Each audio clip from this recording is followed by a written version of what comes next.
Hi, everyone. It's Dr. Azi here. Welcome to the More Than a Pretty Face podcast. Hi, everyone. Welcome back. I am here again with Lacie today. Hi, Lacie. How Hi, are you? everyone. I'm good. I feel like I haven't seen you in a while. It always feels that way. I know. I've been traveling, though, and we haven't really recorded a podcast in a while. I know it has been a while. Yeah. How are things? They're great. I can't wait to dive into this segment, this series. That means she has a good beauty and blemish, you guys. That's usually she's excited if she has a good thing to share. Yes. But I feel like I always go first. You do. I'm going to always go you first. start. Do you have a beauty and blemish? Well, let's see. What do you want to hear first? The bad news or the good news? The good news, of course. Oh, the good news. Well, I bought one of those sweater thingies, those oh my gosh. Sweater shaver I things. watched you use it this morning. Oh my God, I'm so addicted to it. It's so fun because you buy these sweaters. It's been so cold in Southern California. You buy these sweaters and after like a year or the first season you wear them, they start to get sort of friable and they get these, and those lint roller things, they do not work. Lint lickers. They do not work. It's like the sweater shaver. I feel like I'm shaving down acne scars, and it's really amazing. They work so well. When you first told me that you bought one, I was picturing like the ones you see online that almost look like dermaplaning almost, or like actually, a razor. I'm gonna show you guys. Carissa, can you give me my sweater shaver? So excited about it. I love this. But like watching you makes me want to get one now. Yeah, I'm gonna get one for the office because we have all these things. So, you see Look these at how things? full it is already. Look how full it is. And you just roll the sweater like this. It gets all the lint. It looks brand new. Yeah, I'm telling you. I'm gonna get one for the office. You should. Okay. Well, my blemish. All right. So a couple of months ago, I saw this beautiful blonde young girl, and I'd seen her before, like before COVID, and she comes in and she just does not look good. Oh no. She is red. Her face is as red as a tomato. She's really tan, like dark. Aww. And I'm going, wait, it's December or November, and why are you so tan? Like, where have you been? It's been a very cold, rainy season in Southern California. Like, what is going on? And she's like, kind of looking at me. I can tell she's just not in a good mood. She's not talking. And I'm like, there's just, how you have this sense that there's something wrong with someone, based on just the way they look. And she wasn't making eye contact. And so finally I'm doing her mole check and I'm finding some really unusual moles. And I look back at her previous visit and her mole checks have been, kind of uneventful. But this time I was like, what? There's something going on with her.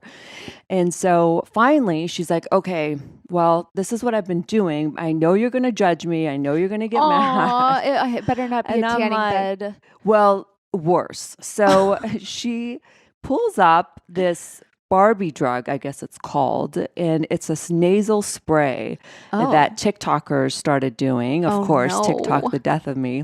So it's this nasal spray that has a synthetic hormone called melatonin. Have you heard of it? Yeah. Melanotan. I'm sorry, not melatonin, because that's what you melanotan. take as a supplement, but it's melanotan. It's synthetic, illegal, unregulated, unlicensed, no FDA safety trials, nothing.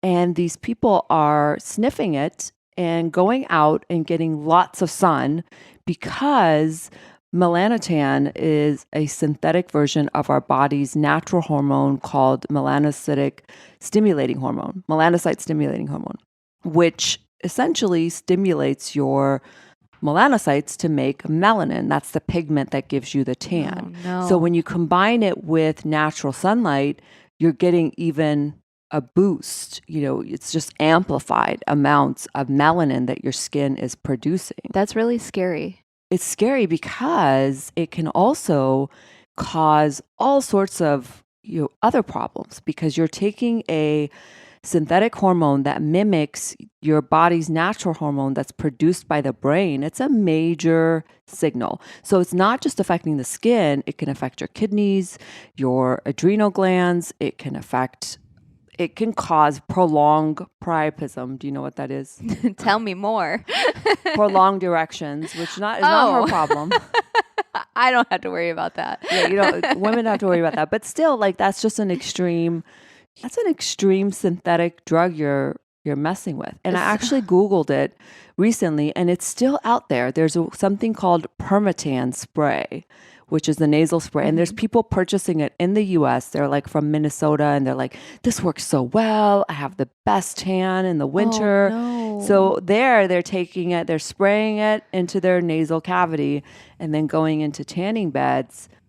So that's not even the worst of it. I mean, like, like how most drugs are made for a reason and then people find alternative methods or reasons to use that drug. What's the reason for this? Like why was this created? Yeah. Specifically just to get it? Well, it's probably legal somewhere. It's illegal in the US, Australia. It may be legal in some parts of Europe. I'm not sure. But guys, this is a really bad idea. Yeah. You are messing with your internal organs, your internal systems, but that's not the worst of it. So recently I saw her because when she came in our office, guys, we do this sticker test where we can rub a tape on certain moles just to get an idea of what the genetics, it's a PCR test that tests for abnormal gene sequences of moles that can give us hey, this mole is suspicious for melanoma. This mole is not suspicious. Well, I did a bunch of those because she had a bunch of abnormal moles. Because one of the things this can do is change the appearance of your moles and possibly cause melanoma. No. And one of the moles that visit came back suspicious. So I had her come in last week and I biopsied one. And this morning I get the path results. No. She has a melanoma. You guys. And she's in her 20s. So it's just not worth the risk. I can't believe that this goes on, like on the internet. I thought tanning beds were bad. Well, now you're like giving your melanocytes a boost. That's so scary. I know. So like what are all the other risks? Like melanoma, you said the organs? Yeah, it could definitely affect like your kidney function. It's mimicking a natural hormone. So there's a lot of signals that could potentially be, mishap and messed with. Now, we don't really know because it's not studied. So that's the scary part is a lot of these illegal synthetic medications, supplements, drugs, nasal sprays could possibly have a lot of potential side effects. We have no idea, but we do know that it could potentially cause melanoma. Now, there are also tanning injections, which is similar. It's this, synthetic hormone. I feel like I've heard of those in like Asia. Well, is that what I'm thinking of? No, you're probably thinking of glutathione in Asia because it's so funny culturally. Yeah. Everybody here wants to be tan, and everybody in Asia wants to be white. Oh, okay. Like light. They want to take out their melanin, and the white people here want to put melanin in their skin. This is true. I am. It goes back to you always want what you can't have or you don't have. Mm-hmm. Yeah, so true. So tanning injections. Yeah, so same sort of concept. We just don't know. We don't know with these things. Just don't put your body at risk. It's not worth it. There's so many good tanning lotions. I know. Nowadays. You can use Hydrogen BB. Yeah. I mean, you can get a tan with Hydrogen BB. It just looks like you walked out of the tanning salon. Yeah, and you're glowy. And you're glowy and dewy. Wow. This is scary. I know. So what about you? Oh, well, my beauty would be my daughter because her hair is growing. Yay. And she, looks like a girl now. No, she always looked like a girl, but she has hair and she's really like loving. She has phases, right? Where she like wants a clip in her hair or wants a ponytail, but that's like the extent of it. Well, for Christmas, she had gotten a whole tin full of flower clips. And over the weekend, she wanted me to put all of them, all the pink ones. So thankfully, so it wasn't the cute. whole tin, but she wanted all of the pinks and reds in her hair for the day. Pink and red. She knew it was Valentine's Day. Yeah, and it went with her outfit. So it was like color coordinated, and So cute. she left it in all day, which I was really surprised. So you guys, you're gonna have to take a look at this picture because I could not believe she let me put all of it in. Be careful though with that because she has it on all day. It's a lot of traction on the hair. So you have to be careful. A lot of pull on the hair, even Yeah. with little kids. If you do that for a long period of time and you do it every single day, over time, it can weaken the hair root. Yeah. So just FYI. Well, But it's a thankfully, really cute picture. she hasn't asked for it again. But I was One-time shocked. wonder look. Yeah. But she looked adorable with her hair up, and it was just like, ugh, whatever. So But cute. yeah, on to my blemish and the fact that my sister is the one who bought her the tin can full of clips leads me into my sister being my blemish. Uh-oh. God love her. I love her so much. But she's got like this beautiful, long, curly hair. Like, I would kill for her hair. Yeah, she's gorgeous. And she decides that she read on a TikTok or not TikTok, something online. She read that she wanted to use baking soda and apple cider vinegar. Oh, she wanted to do a whole experiment on the hair. Yeah. Somewhere she read that it was good for her hair and she wanted to do it. Like, what do you mean good for her? Like stimulate hair growth? She didn't She wanted specify. more? She was just like, she gets flustered with me when I'm like, what the hell are you doing? Like, why are you doing this? Oh, I read it was good. And then she just shuts down. So she didn't really specify what the details were on what made her do this other than it's supposed to be good for her hair.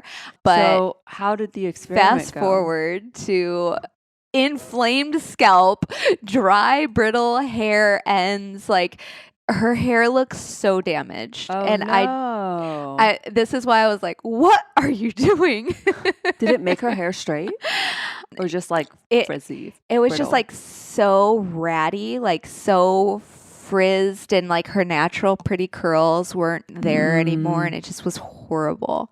Oh boy. So have you Why? Tell me, why are people doing baking soda? Did you ever do that experiment in science class where you would take baking soda powder and water and then you would mix in like apple cider vinegar or vinegar to it and it fizzles? Yeah. Yeah. So it, when you mix the two, they cancel each other out, right? And it turns into water, carbon dioxide, and I think some other compound. I can't remember the name, but anyway, it fizzles and people use it to like clean their bathrooms. I've heard clean their cleaning. kitchens or whatnot because it's a cleansing compound. So essentially, people are doing this as a natural DIY solution to get rid of buildup. So especially if you have oily hair or oily scalp and you have a lot of debris and buildup on your hair, if you first apply the baking soda, leave it on for a minute or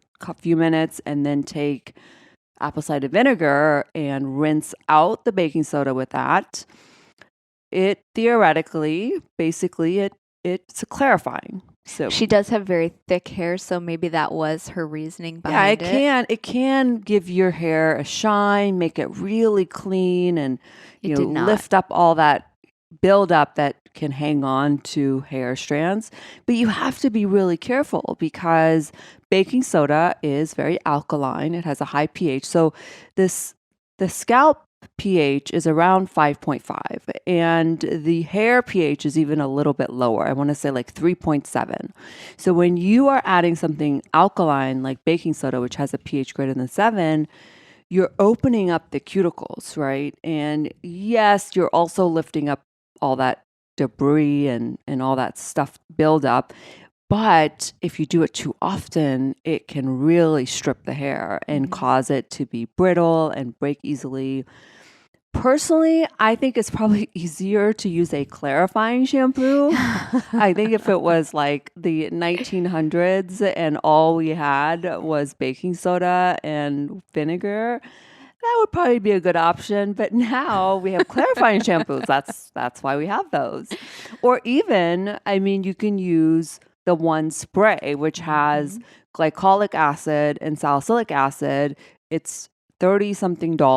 And even if you use it once or twice a week, if you have oily scalp or you have dandruff, you get a lot of buildup in your scalp, you can spray this like at the roots, and it's probably safer. It is safer, not probably, but it is safer. It's more controlled. It's, designed for that. I would say don't try not to do that on your own. I guess in moderation, it sounds like maybe it could be beneficial. Yeah, if you really want to be all natural. I don't know. I have nothing against it. It's just from a medical science perspective, you can definitely overstrip the hair. Yeah.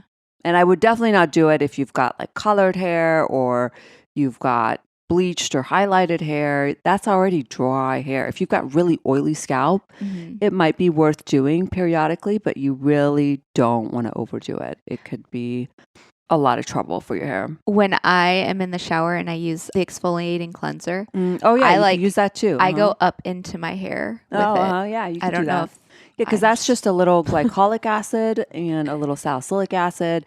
It's exfoliating. The salicylic acid is lipophilic, meaning it is attracted to oils, and it does a really nice job of lifting that up. But again, same with the vinegar. Don't overdo it. You just want to do it periodically. Yeah. My sister's usually really good at asking me things before doing it. So I don't know what sparked this. And then condition your hair, especially the ends of your hair, because it's this root of the hair that gets all the oil. The ends you really want to condition. Yeah, I was going to say, it's now that like exfoliating for your scalp. For your scalp, yeah. I was going to say, now that her ends are so brittle, what you would recommend, and it's just extra conditioning. Yeah, she could just do, a good conditioner with, and then if she wants to do it in the future, like I said, I'm definitely going to tell her that. is much easier. It's not messy. You don't have to like calculate. Or even the exfoliating cleanser, because I like this cleanser because it's like a mousse. It kind of comes out as like this, almost looks like hair mousse. Yeah. And so it's really easy to put into your hair. It's my husband's favorite cleanser. Yeah, I love it too. I mean, I don't use it that often because I use it maybe once or twice a week because, again, it is an exfoliant. You don't want to overdo exfoliants because then you're going to get into the barrier. And once you disrupt the barrier, all hell breaks loose. It's like you're setting yourself up for disaster. I love it. So I was thinking about getting into some questions. We get a lot of DMs. Let's do it. We'd love to hear from you guys. Don't forget to follow us on Instagram at More Than a Pretty Face Podcast and submit your questions. If you have some, we'd love to hear from you. Yes. And don't forget to rate, review, and subscribe, and follow us on Instagram at More Than a Pretty Face Podcast. Yeah, we really appreciate your support. It's your listenership and your support that keeps the podcast going, and we are very grateful for you guys. Spring cleaning doesn't just apply to your closet, it's also important for your skin as we head into warmer months ahead. My favorite is using Clarify pads 1 to 2 times a week to remove skin buildup, smooth texture, and allow your other products to penetrate better. The spring bundle at AziMD Skincare pairs Clarify pads with the Sun-Kissed SPF powder brush for easy application of sunscreen throughout the day, since it's so important to protect your skin when exfoliating. For podcast listeners only, get an additional 10% off with code SPRING at checkout. That's code SPRING at AziMDskincare.com for 10% off the spring bundle. As a reminder, if you found any value in this podcast, we would so appreciate if you could rate, review, and subscribe, and share this with a friend. Your support is what allows us to continue this service and continue to reach a wider audience. Okay, let's get into our first question. Megan asks, How can mental health affect your skin? Oh, such a great question because it can affect it in so many ways. Well, let's talk about just stress because In general. it doesn't matter what kind of mental health you have, but stress always compounds, everything. It causes your cortisol level to go up, and that causes breakouts. It can cause, picking disorders, including picking at the skin. And we're speaking of hair, pulling on the hair, pulling of eyebrows. And I also see just people picking their body parts. And so a lot of times you don't even realize that this is happening because you're doing it unconsciously and you are just reacting to the stress that your body is going under. Yep. Stress can also affect, other hormones like your progesterone and your estrogen. And these hormones are responsible for creating that balance in your skin. For example, estrogen is a hormone that is really important for cellular renewal of your skin cells and collagen and stimulating collagen. And progesterone is really important for oil secretion. So if you're revving up your progesterone, you're getting a lot of oily skin, breakouts. If you're diminishing your estrogen, you're going to lose collagen. So stress and mental health are huge when it comes to the skin. And it's actually one of my favorite conditions to treat, especially in my teenagers. I see a lot of teenagers now. I was reading a study, and this is really heartbreaking because I have a teenager, and the rate of depression, anxiety that we're seeing in today's youth, in today's teenagers, is at an all-time high. Uh-uh. And it might have something to do with COVID, coming out of COVID. Certainly, we're all on devices more. We're all on social media and less in the real world and in the real life. And that certainly can take a huge toll on your health. Yeah. I mean, even me, myself, you get stressed and you've been in that boat too. I'm a picker. Yeah. You start get picking. It from my mama. Well, I mean, you're human, right? Mm-hmm. And so when you're subject to these circumstances and things, it always comes out in the skin. Yeah. Yeah. Such a good question. Thank you, Megan. The second question I have is from Nicole. And she's asking, what is the best treatment for dark lips? Oh, that's a good one. Mm-hmm. Well, for one, they could be natural. I know. and actually very pretty. It's so funny. The other day I saw on TikTok, there was a girl who was putting, the tanning solution, like the spray tan or tanning lotion around her lips to just make to them give it look darker? Fuller. Yeah, to get them to look darker. White like girl. Contouring. And I was like, you see?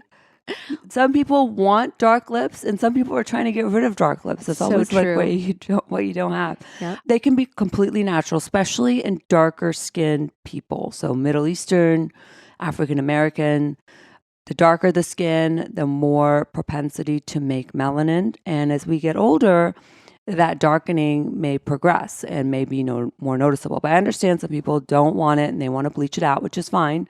Whatever makes you happy. And so I find this area to be extremely difficult to lighten. And the reason being is lip skin is very thin and very sensitive. So it's very reactive. Mm-hmm. And if you're trying to use bleaching agents, exfoliants, things like retinols, hydroquinone, glycolic acid in this very delicate area, then you're putting yourself at risk for irritation. And what happens when you get irritation? Red, inflamed. You get redness, inflamed. And what comes after that? The pigmentation. The pigment, the melanin. Because remember, red turns brown. Mm-hmm. And so then you're actually causing the darkening to get worse. So that's why it is a really tricky area. We can do really light, low concentration chemical peels. We can do bleaching creams and bleaching agents, but they have to be monitored and they have to be administered in the office to control for that irritation. Yes. Because again, if you're causing the irritation, you're sort of going backwards. Yes. But that's a good question. Now you also see these lasers that you may notice where they put the black lotion on, the carbon lotion. Oh, yeah. And then the laser takes it off. Yeah, that's a fun That's laser. just a gentle exfoliating treatment. That's an option. There's also the PicoSure laser that can also be effective. Awesome. Great. Tiffany is asking, what is the best sunscreen for oily skin? Yeah, so ideally use a mineral sunscreen and one that has a lighter formulation. So those that are more water-based, so formulated with hyaluronic acid as opposed to oils, tend to be better for oily skin. I personally like Hydratint BB, which is a SPF 44, and it gives your skin a dewy appearance because of the hyaluronic acid. Now, if you don't want a tint to your sunscreen, then EltaMD makes one called UV Clear. And the reason I like that one for oily skin is because it's very similar to the Hydratint in that it's very light but hydrating, but it also has niacinamide, which helps with oil control and regulation. I also love the sunscreen powders. Like I love the Sunkiss brush or the UV Clear, which is like a white clear powder. Yes. And powders can really help soak up excess oil, moisture. I like those more for reapplication rather than as your go-to sunscreen. So you want to use like a cream base, whether it's tinted or not, and then follow with an SPF powder. Check out UV Clear. I really like that one because it's light. It's almost, you can use it to contour with your other like powders, but that's what I would suggest, those two brands. And then there's lots of other ones. La Roche-Posay makes one that is liquid. I think it's called ultralight liquid. If you're looking for a drugstore brand, that's a good one. It's not mineral based. So if you have oily skin and acne or oily skin and sensitive, sometimes the chemical sunscreens can be a little irritating. Yeah. I love the BB cream work days, like Monday through Friday, every day have it on. Weekends, if I'm like date day with my husband, then I'll put it on. But on the weekends or pool days, totally EltaMD. I love and my it. Powder brush is in every bag. So my daughter isn't allowed to wear makeup, but she loves the BB cream. She wears it at night. Like if she's going out at night, she'll wear, Mom, sunscreen, because it gives her just enough coverage, but just makes her skin look so glowy. Yes, I love it. All right, guys, that was really fun. I hope you learned a few things of some things that you shouldn't do and things you should do. So share this with a friend. Share this with a friend. And don't forget to rate, review, and subscribe. We so appreciate your support and listenership. Until next time. Bye. Bye, guys.